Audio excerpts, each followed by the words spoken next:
Good afternoon, and thank you for inviting me to Zagreb to talk about my favourite subject, BIM. Okay, so I'll talk about BIM, a global solution to a local problem. And wherever I've travelled throughout the world, everybody thinks the BIM issues are different for them. It's different to what everybody else is doing, and actually, they have a unique view of what the problems are. But the reality is everybody's trying to deal with the same problems. So I'm going to talk through the need for change. Why do we need to change what we're doing? BIM, what is it? The effects of poor information, people, process and technology, and then a quick summary of the key elements.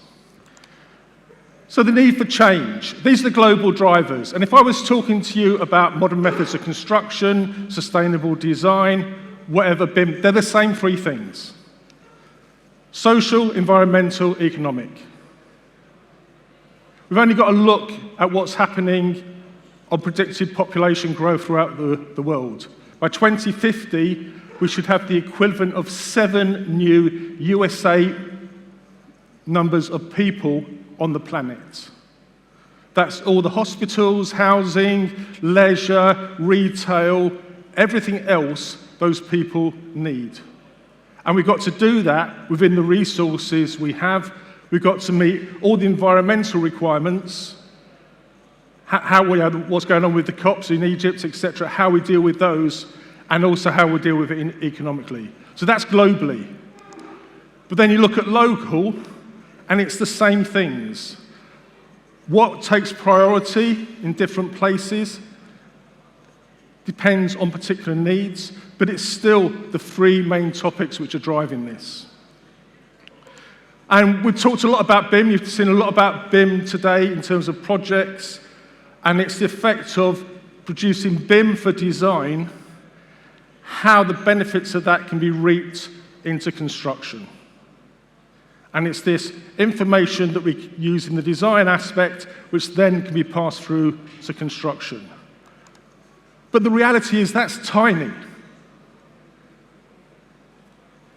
Because the information we use in design, if that can then, and construction, if we can pass that into operations maintenance, into business costs, and then to business outcomes, that's when the real benefits are. And that's where we need to be moving to in terms of driving business outcomes.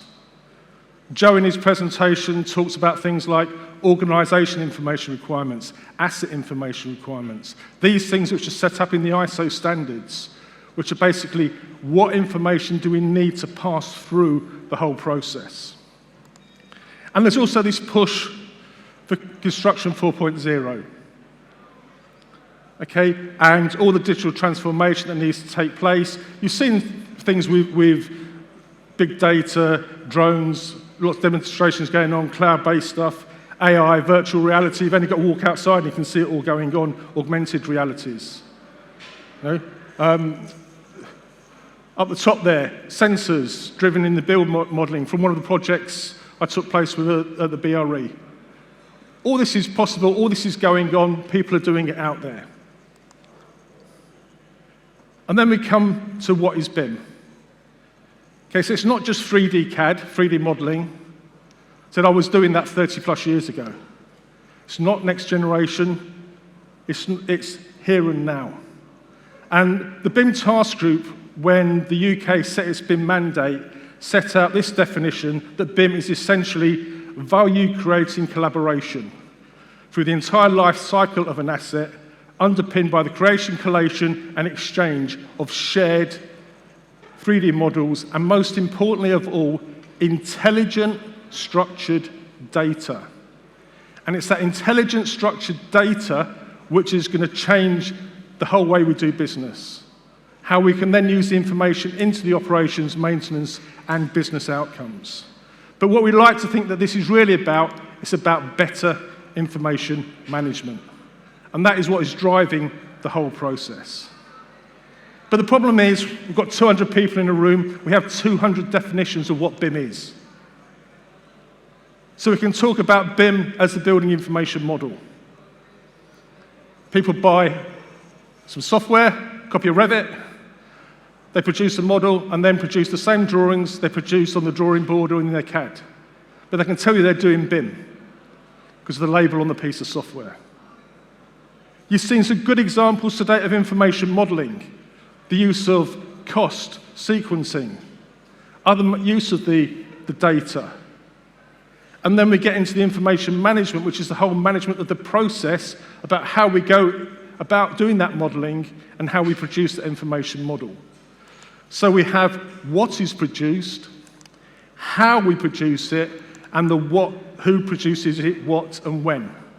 And that's really the focus of the ISO 19650 series and the standards in terms of pushing information management as a way of working.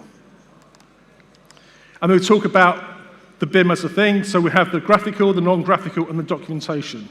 Again, the focus is generally on bits of that instead of looking at it as a whole, and particularly that structured non-graphical information that can be used downstream. So I presented these slides throughout the world. The information is invariably inaccurate, ambiguous, and incomplete. And typical things used to get on the drawing board, architects, engineers, you put them on top of one another, and you can see the things there's not basic coordination issues between the two drawings. That basically we can't get the basics right of different disciplines overlaying information on top of one another. But of course, when we move to a 3D world, all those things will be resolved. And that's where we have all this clash detection, because actually they can't resolve the problems. But then we move on to site, and then the issues really will be resolved, as Joe's already pointed out. Famous bridge across the Rhine, or this is a sample of it, Luffenberg Bridge. Basic things that we all, the base point, the datum you're working from. Here they defined it as sea level. Unfortunately, one chose the Med, one chose the North Sea, and the seas were at different levels. So these basic things can cause issues because people don't think about the basic processes of what we need to do at the beginning of the jobs. Information. What can go wrong? On that, you haven't got the dimension for the penalty spot, but you've got all the information you need. But then you get a contractor who implements it on site. And this is the other sort of concept that people get information, documents, and they just do what they're given. They don't question whether this is right or not. And it's not just BIM, it's a whole way of thinking and doing things. One of my favorites, going back to the Minions, is the way they do things. But when I used to travel throughout the world, I would always put up these, and part of the training would be talking about what problems do you get on the projects that you're involved with. And in China, I asked them to talk about that for 10 minutes, and there was stunned silence. And I said, don't you get any problems on site in China? And they said, no, the problem is you've only given us 10 minutes. People, process, technology. The three-legged stool. It's no good if one leg is a lot longer than the other one. Okay, the three legs have got to be even. People. We need the education, the training, empowerment. If the people aren't empowered to do what they need to do, it doesn't work. The processes, you need to have the processes in place. You need to have the standards and methodologies to support those processes. And then the technology. We've seen some excellent uses of technology today. But from those, you need the other things in place to support them. And that's why I talk about that.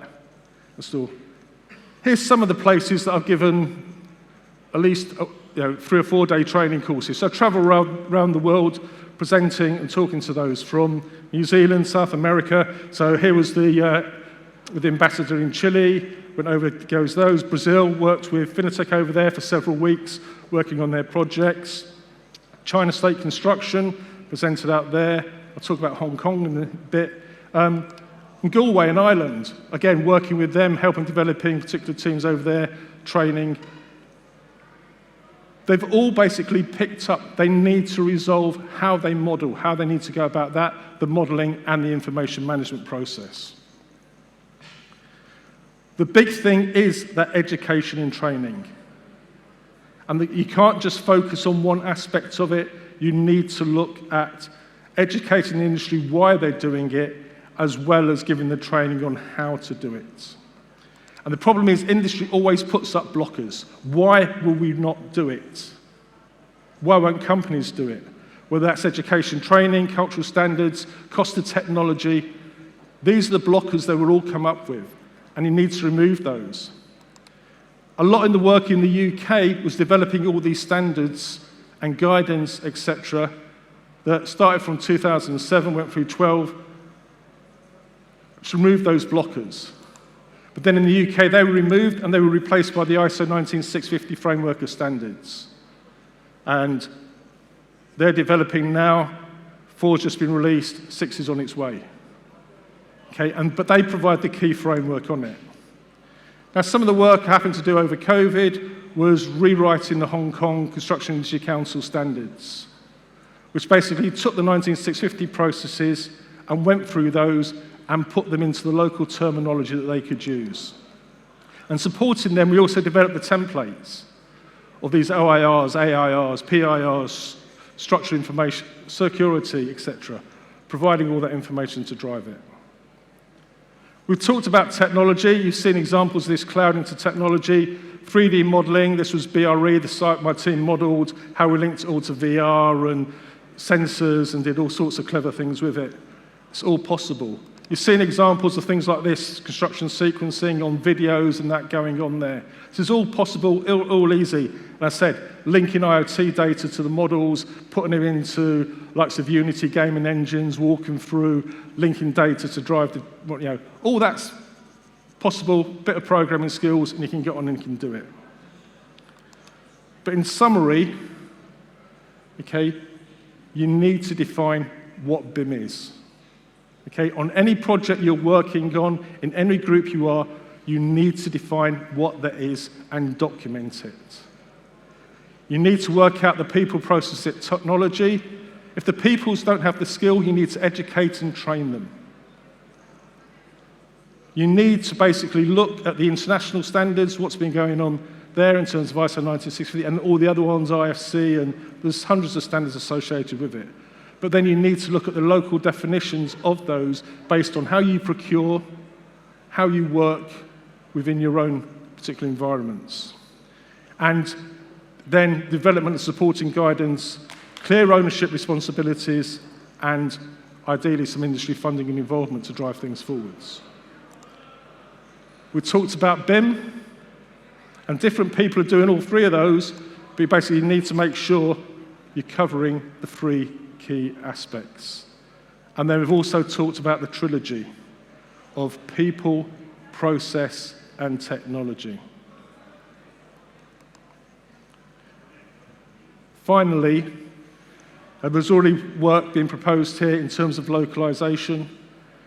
Taking that on, this was a theory that I presented to Hong Kong about 2.5 years ago.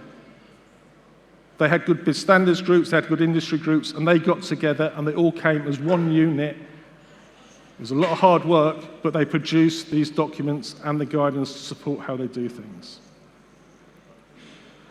One thing I also run is have our own e-learning site called bimelearn.com. And there's plenty of free videos and e-learning material there based on the UK Level 2 journey. And gives you information about various standards there on that. So you can go up there, sign up for the free courses, and get further information on those. So that's me. Thank you very much for listening. Hope you found that useful. Thank you.